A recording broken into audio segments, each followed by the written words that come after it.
Raiding is something close to the hearts of so many MMORPG players, and is going to be a core component of your experience in Skyforge. After you unlock your god form, it's going to be the first high-end content available to you. So with a group of 10 friends, you're going to enter some of the most exciting and difficult areas in the Skyforge universe. A typical raid in Skyforge for a strong, experienced group is going to be about an hour in length, and that's a little bit longer than our 5-main content.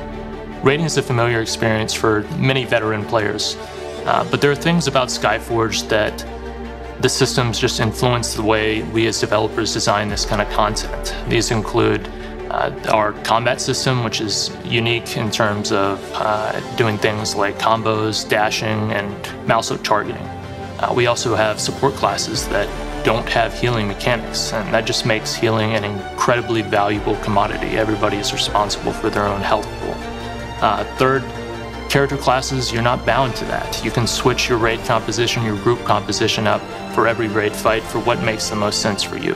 It's here that players must put their full skill set and varied builds into practice, for it is only through this kind of content that some of the best equipment can be obtained. The Mechanoid ship is one of the raids that will be open to players in OBT. There are locations where players can find wrecks of crashed Mechanoid ships, damaged remnants of the earlier invasions of Aelion. In the Mylene caves, there is a whole crashed ship that you can explore, but you'll need to be in a raid to do that. We wanted to create a sense of mystery and wonder for players exploring the interior of this once great Mechanoid ship, an alien beauty that we hope makes people want to stop and look around or take screenshots. The Mechanoid ship is divided into 4 wings. Players start in the Mechanoid wing, and after the first boss, they have a choice. Go to the right and continue killing Mechanoids, or go to the left into the area overgrown with Phytonides. When this ship crashed, the wreckage was quickly overgrown with Phytonides. The Phytonides are an army made up of several kinds of dangerous sentient plants, such as giant mushrooms, raptor-like plants, or poisonous flowers that emit venomous spores. The most peculiar thing about the raid is that it's a mixture of 2 settings. This way, players won't get tired of the Mechanoid part. We try to make sure there is enough space, so it's not crowded, that nothing distracts players, which is why we highlight the route.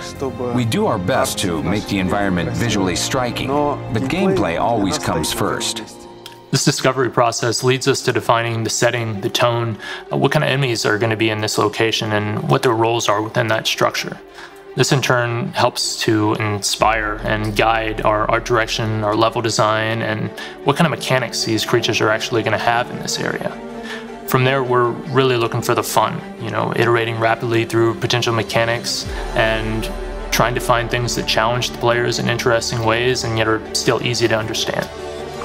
There are 4 bosses in the raid. The first one is a giant droid. The second and third, depending on your choice, are either a giant cube that breaks into several parts like a transformer, or Dryad sisters. And the final boss is a giant mega mushroom. So let's take a look at one of the bosses I developed. His name's Overdrive, and he is essentially a mechanical Rubik's Cube with lightning-based abilities. He has 2 core phases. One of these, he's essentially breaking apart into many small cubes. And the more of these cubes you can destroy in this phase, the better, because each one of those destroyed decreases his maximum health in the other phase. This sets up a situation in which you kind of have to look at your group composition and decide, am I going to build for survivability and get to later phases and he has lower maximum health, or am I going to build for DPS, which may well allow you to burn him down at an earlier phase. Of course, this is just one of his mechanics. You're also going to be fleeing from lightning storms that are threat locked to one of your raid members, and there are going to be active energy pylons turning on and off throughout the room. We playtest our raids regularly, gathering feedback and making improvements after every test. We hope players will find them appropriately challenging, rewarding, and fun. So that was just a quick run through of the kind of experience you should expect from Skyforge raiding content. Of course, farming 10-man raiding content is just one of the many high-end activities available to you in Skyforge. There will also be invasions and territory wars and a whole lot of other things that we'll unveil to you in later Dev Diary episodes. So thanks for watching and stay tuned.